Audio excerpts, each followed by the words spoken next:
in een klein café, een biljart en een tv.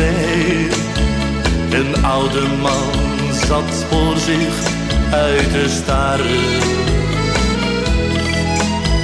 Hij had een pilsje voor hem staan.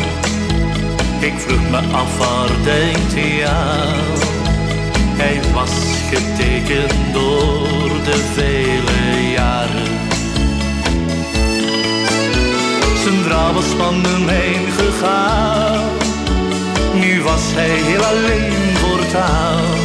Want ook zijn kinderen zagen hem ook niet meer staan.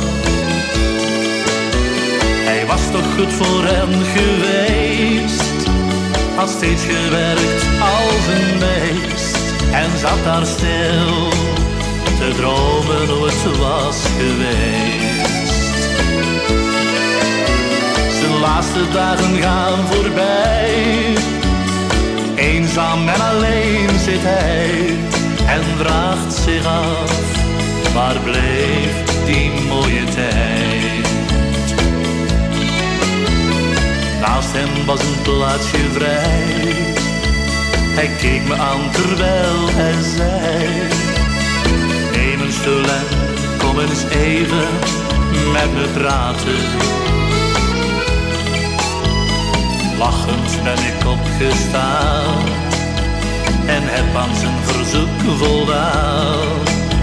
Ik dacht, dan voelt hij zich niet zo verlaten. Zijn vrouw was van hem heen gegaan. Nu was hij heel alleen voortaan. Want ook zijn kinderen zagen hem ook niet meer staan. Hij was toch goed voor hen geweest, had steeds gewerkt als een beest.